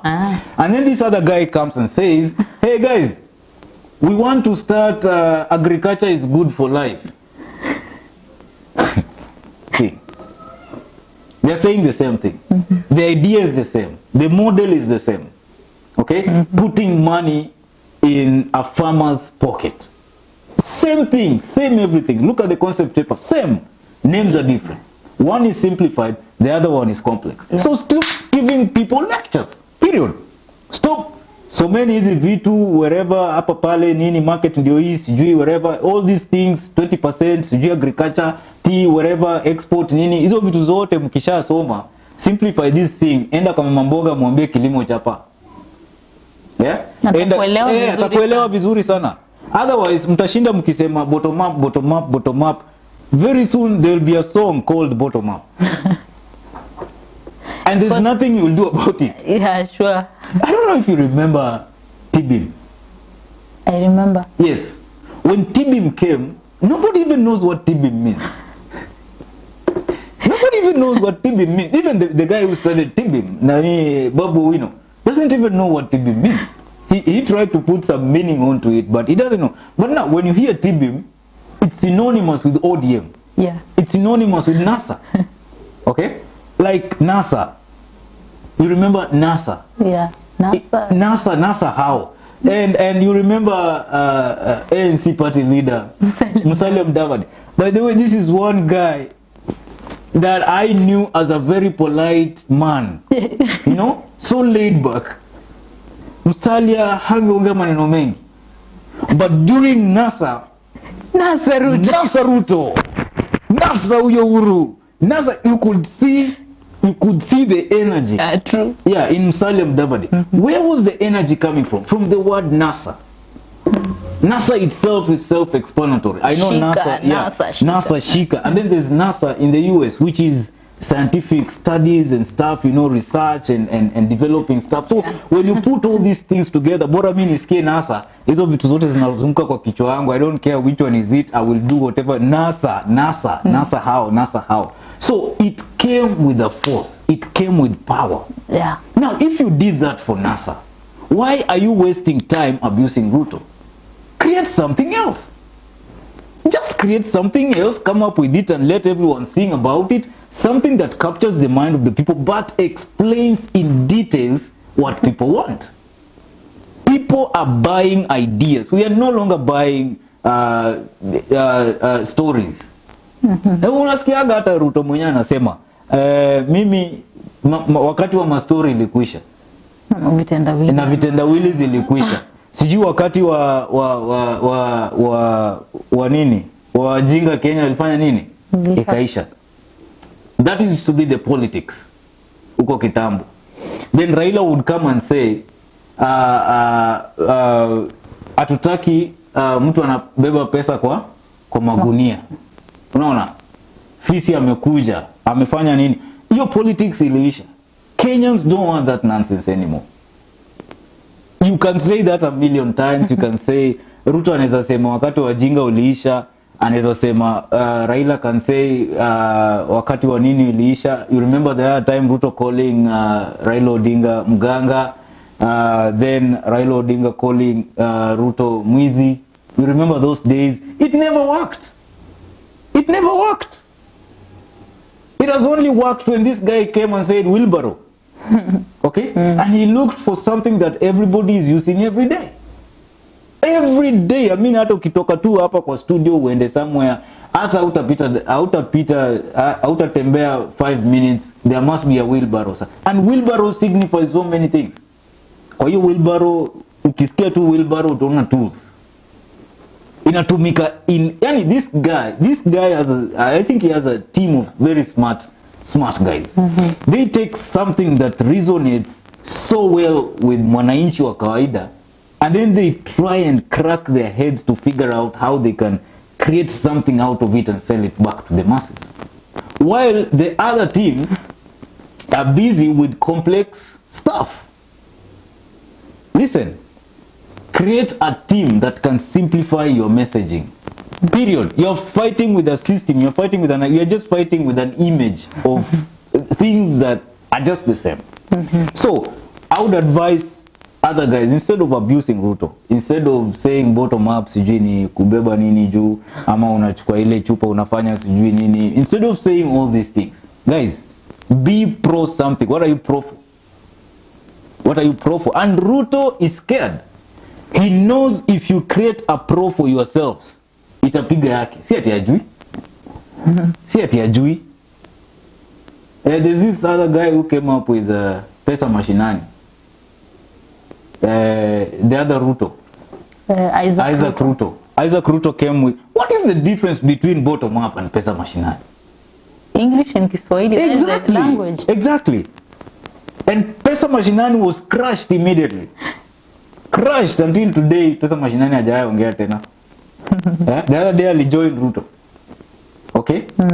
I'm telling you, you can't crush this thing by humiliation and abuses and other things. Create a pro something. Create a pro something. Well, and now let's shift gears to Western politics. Let's leave aside the national politics. Now there's Uhuru Western tour that is really anticipated. Tumeingoja sana actually, but we were waiting for this thing last week. Uhuru was in UK, but now before we go deep into this conversation, let's have a look at this clip. A popular president. Consequently, we support and encourage the president and his handshake partner to continue building bridges by jointly visiting every part of this country. Elected leaders appointed him and Eugene to lead the issue of development in Western Kenya. So the president is right to consult him and ask him, where have you reached, where the projects we identified, what is happening in those projects. You can't bring anybody from outside that matrix to coordinate what you don't know. Thank you. So umesema Uhuru alienda kutafuta fare. Kutafuta fare UK. Fare kuja Western. Yeah, kuja Western. Anyway, the ODM leaders in Western, led by the Shinyalu Member of Parliament, Justice Kizito, they have put on notice some of the ANC and Ford Kenya leaders who are opposed to the idea of Raila accompanying Uhuru to Western during his tour in Western. Western Kenya has a problem. The other day, Didmas anapiga Steve K coffee. Alisema hiyo video, the journalist manipulated the video. Ati wameedit. Boss, unapigaje mwenzako coffee hivyo ati just because. I think seriously, Western, there's a problem in Western Kenya because, okay, where do I start? Tukifika Western, maneno yanapotea kudescribe. Last week you were really mad. I told you there's a break. I'll still say it. Mr. President, launch a brain drain project to recover the lost brains in Western Kenya. I'm not saying that we have stupid brains or that we are good for nothing or something. What I'm saying is we need a think tank, smart guys to rethink the future of Western Kenya. What we thought would work is not working anymore. Our politics is not working anymore. It's a politics of power, not politics of ideas. Okay? It's a politics of kingpins and spokespersons and who is the boss and you know, I'm the ruler of this place, you know. Kingship kind of politics that eradicates leadership and entertains a lot of hooliganism. That it's always about fighting. Ukienda kwa matanga ni kupigana. Uhuru anakuja tupigane. Tukienda kwa meeting fulani tutuangane. Tukienda kufungua shule pata coffee. Ukienda huku, as it's just, it eliminates leadership and integrity, and then it embraces a lot of hooliganism. And that is what is killing the development in Western Kenya. And Raila Odinga coming to with the Uhuru Kenyatta to Raila is from Western Kenya. He's from Nyanza region actually. It's Western Kenya. Nyanza is in Western. When you ukikata Kenya East, Central, West, but ukiangalia kulingana mbona usiseme basi sikiza, Raila has roots from huko Luyani. But damu yake inaenda paka kwa Luya huko. Tukisema Raila ni kingpin wa Western ama wa Nyanza. You see, this is what I'm talking about. We are not talking about kingpins here. We are not talking about tribal leaders. You see, let me just tell you this. The ANC leaders, some of the ANC leaders at Ford Kenya leaders were saying that Uhuru's tour to Western, the Western leaders are supposed to be given the priority of leading that trip, but not the Nyanza leader. You know, Raila is a Nyanza leader. Let's go with region. Let's not go with like what you're saying. Is this a national tour? No, it's Western region but tour. It's part of national tour. It's one of the tours that President and Raila Odinga said they were going to make the tour. It's out of the handshake. Okay? It's out of the handshake. Where is this tour coming from? Who asked Uhuru to come to Western? Who? Is it himself? Is it Raila Odinga? The Western leaders. Who are the Western leaders that asked Uhuru to come? Who are they? We have the ANC leader. We have are you the sure? Kenya leader. Are you sure Musalia Mudavadi talks to Uhuru? Hey Uhuru, what's up, man? Unaweza kuja Western ututembele? Are you sure? So according to you, you're saying that Raila is among the leaders who pushed for this tour. This is a product of the handshake. And actually that's what the leaders are saying. Exactly, they're just right. And this is where we go wrong. We don't, as Western Kenya guys, we don't love to respect. Just a little respect. That, hey, listen, you started this thing, so I respect you for that. If the tour is out of the handshake, what is wrong with just respecting that? Okay? If you own this cup, what is wrong with me just respecting the fact that you own that cup? That if maji mama chai imewekwa hapa kwa watu wawili, I have a right just to take this cup because iko hapa mbele yangu. No. If the cup is yours, I must have respect enough to ask you if I can use the cup. Okay? I don't just walk in and take the cup and use it. I must ask. Where is that respect? Who asked Uhuru Kenyatta to come to Western region? Inani alimuita? The tour is a product of a handshake. Period. Tukubaliane. It can be painful, it can be nini, but the truth is just like the same way bottom up imesell. It is painful, inauma the opponents. Huyu jamaa amecrack the thing, amepata edge. Inauma. But you still respect it. So what do? Come up with another idea to counter that. Yeah. But here's the thing. You can't abuse the person. Okay? You can't bring chaos.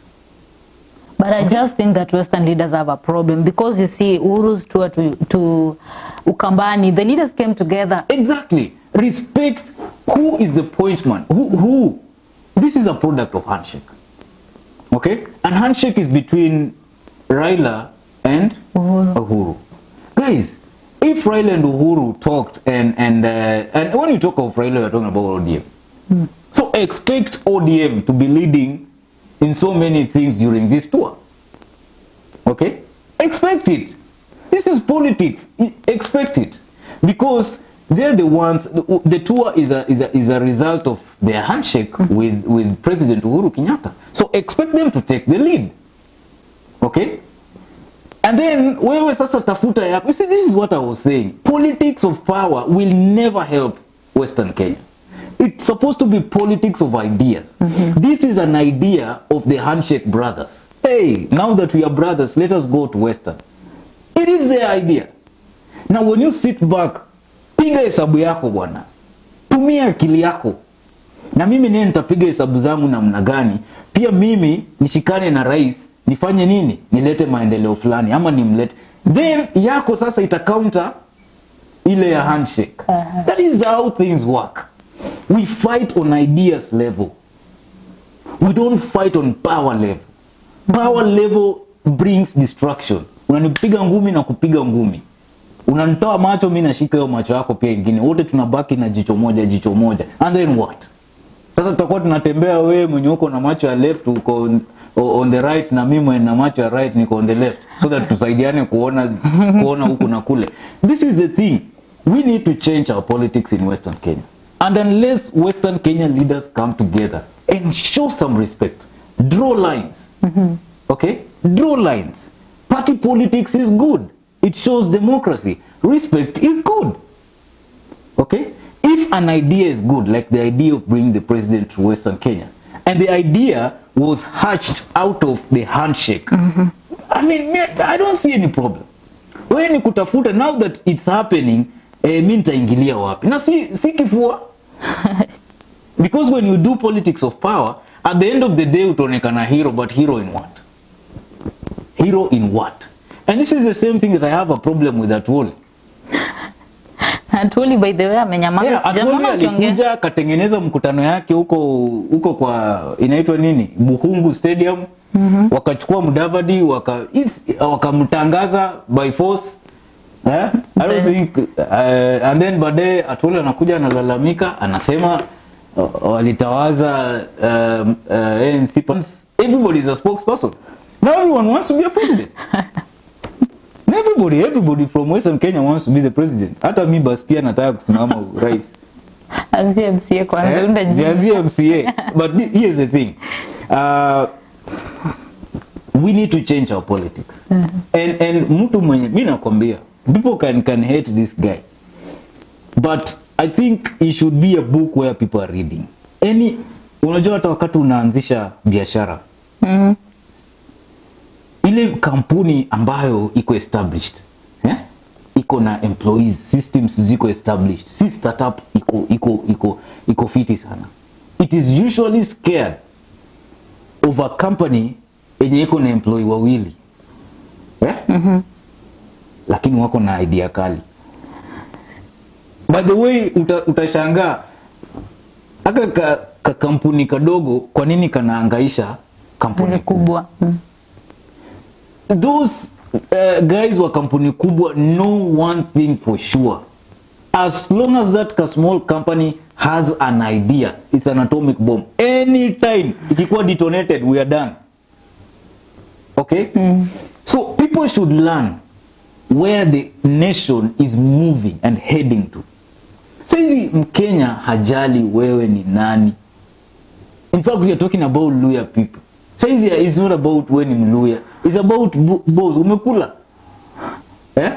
It's about mtoto wako ameenda shule. Umeona vile wazazi wanahangaika kulipa school fees. Sana. Unaona vile wazazi wanalia. Hapo wewe unafikiria kusomesha mtoto ama unafikiria Mluya? Ama unafikiria Mkikuyu? Ama unafikiria, you think of how can I put money in my pocket? And that is where not just Kenya, the whole world is going, because COVID taught us one thing. Life is precious. And if life is precious, ukabila na vitu zingine zote ni useless. Boss, kitu ya maana ni kukula, kuvaa na shelter.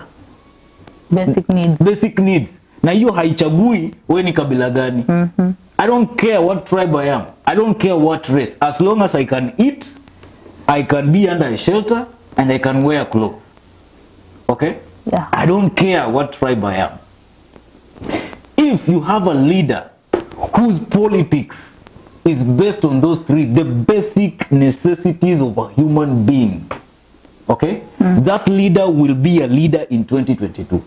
Lakini wale leaders wenye bado wanaongea mambo ya power, lazima power ikuwe. Umeona hata in Central, they stopped it.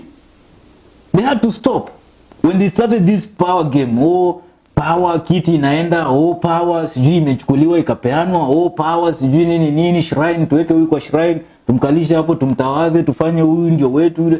They had to stop it because uliona ile confusion ilitokea. They started fighting kama Waluya. Walianza kutuangana wenyewe kwa wenyewe until they said, hey guys, stop it.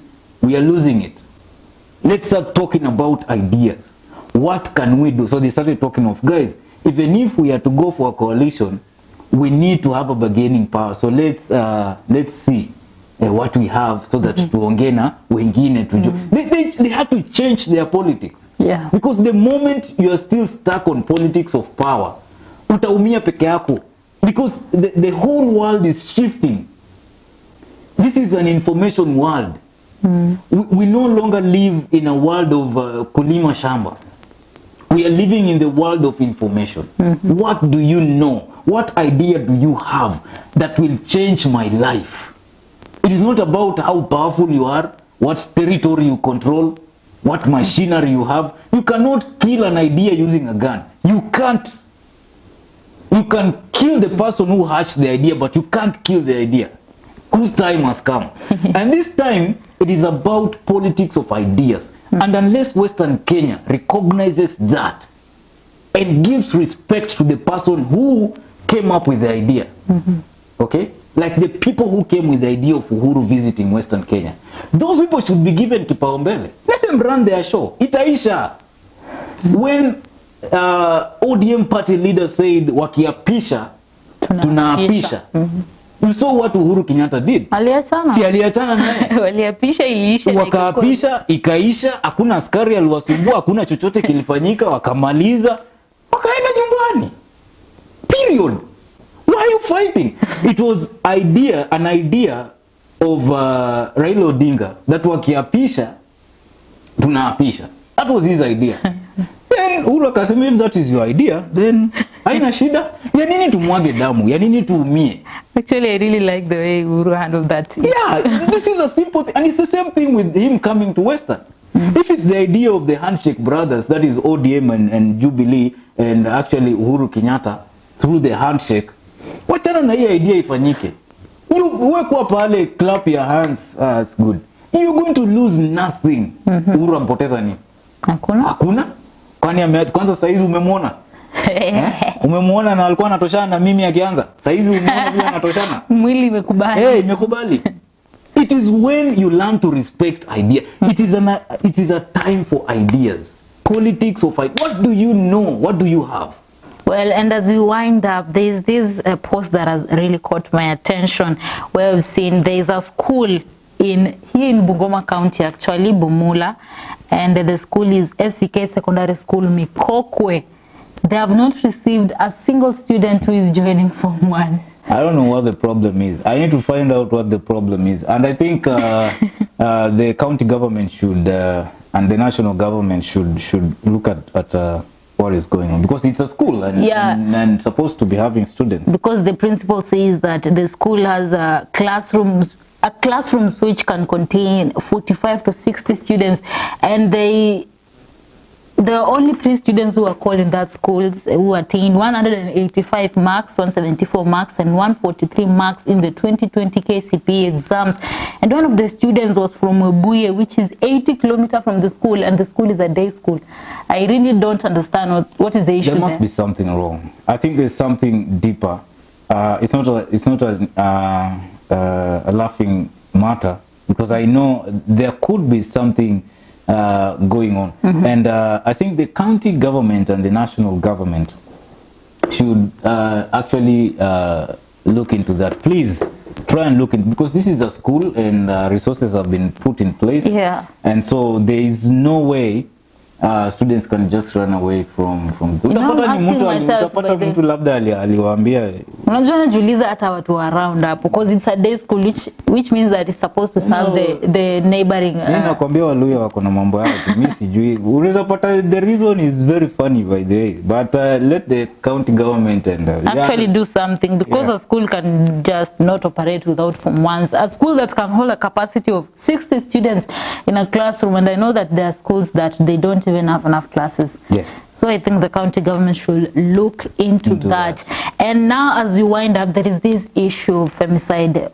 Wanawake wanauliwa by the wanauliwa sana. I think we should also highlight that issue. I would say this, guys, if it's not working, watch it, Kai. Watch it, Kai. It doesn't matter how much you've invested in it. I was reading this story of Jonathan Mukundi, the late, this guy who killed his wife, a pregnant wife. The guy was impotent. He knew it, but he never told the wife. So the wife became pregnant. Okay, now I understand. Yeah, and so where did you get the pregnancy? I know that I can't get kids. And so took up a gun, just blew up the head of the wife, and then shot himself dead, and that's it. That was bad, but he could just have left the wife and go. These are the fruits. There's a root. There's a root for that is causing all these things. The other time during Depression Kenya, I was talking about handling some of these things and skills to handle some of these things. I know this is the hardest thing to do, but forgiveness is a very powerful tool. Forgiveness is a very, very powerful tool. Number one, accepting something. Mujua, we all experience this thing where you are ukipigwa coffee, unasema have you slapped me? Na amekuslap. That is how you shouldn't handle life. When life slaps you, don't ask life umenislap, because you know what life did. Imekuslap. So the first thing that you do is accept it. That, hey, listen, this has happened. Yeah, this has happened. You're not the first person to go through what you're going through. Guys, you're not the first person. People are going through hell out Guys there. are going through hell, and they're not talking about it. Some are handling it, and even besides, depression and stress is killing people. Femicide is where it's taking a toll on the society in Kenya, because women are being killed by men whom they believe they love them. Okay, they trusted this man. Okay, and when you say you love someone, you know, people think love is a feeling. Love is a choice. Love is a choice. I was talking to you about how you can marry and muishi kama ndugu na dada. Yeah? If you know what I mean. Even for 10 years. Hey, how are you? Good. Tulale tuamke. Hivyo. Love is a choice. It's a choice. Like, I know you've done the dumbest of all things. I know you're stupid. I mean out of 10 on stupidity, you rate 11. Okay? Like, you're just 11 out of 10 in stupidity. But I love you. Okay? You have done this to me, but I love you. And love doesn't mean that I'm going to now keep you with me. Okay? It simply means that I'm not going to harm you because you did cause pain to me. I'm not going to revenge because you did this to me. Forgiving. Listen, there are boundaries. Don't call me, don't talk to me, stay away from me. Yes, but I'm not going to hurt you just because you hurt me. Okay? I'm not going to harm you because you harmed me. I'm not going to abuse you because you abused me. Okay? There are some people who love to spoil other people's names. Okay? I'm not going to harm you because you destroyed my name. Okay? So whatever evil that you did, whether you did it out of ignorance or you planned for it, I might put some boundaries. Hey, listen, our conversation ends here. Our physical meeting ends here. Okay, we're going to do a separation. We're going to do a divorce. We're going to do whatever we are going to do. You stay away from me. But I will never, ever revenge against you. Instead, I'm going to forgive you. If as a society we can embrace this kind of attitude, then we are going to kill femicide. And trust you me, forgiveness is not for the person who offended you. All the great benefits of forgiveness belong to the person who is forgiven. Okay? Yeah. So I don't forgive you so you can gain anything. There's absolutely nothing that you gain, you, when I forgive you. But I gain a lot. I gain my peace. I gain my control back. Because listen, if I don't forgive you, you're controlling me. You're controlling me. You're going to make me do things that I don't want to do. For example, if I don't forgive you and you're my wife and it's like the situation that happened, I know I'm impotent and you go and come back and you're pregnant and I never told you that I'm impotent. I know you slept with somebody else. That person made you pregnant. I know you played me. I know you went out of matrimonial bed. You know, when I know these things and I don't forgive you, now your presence is going to control me. Anything that you do will control me. If you just, even your look, when you look at me, I'll get a gun and shoot you. If you show up, I'm going to kill you. Why? Because I haven't forgiven you, so you are in control of my life. I'm not the one in control of it. You can even cough, just coughing alone. That thing will irritate me, control me until I'll do something, take this thing and beat you up. So when I forgive you, it doesn't matter what you do. Yeah, doesn't matter what you do. So guys, I'll just encourage anyone that is going through something or with their relationships or with their wives or girlfriends, just embrace the art of forgiveness. It will save you a lot of things, regrets and anything that can cause, that can come as a result of what you might do out of anger. Well, and with that, we've come to the end of Maisha Prime Talk, that is politics, leadership, and governance. My name is Rida Chebet Kering. And my name is Bushebi Junior. Please, guys, make sure that you subscribe to my YouTube channel. That is Bushebi Junior Show.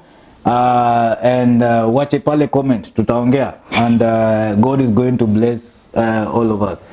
True. Now, by the way, anafanya kazi nzuri sana. Make sure you go there, watch the videos, hit the like button, and also make sure you subscribe. Yes, see you next time. Yes. Thank you very much. See you guys. See you next time.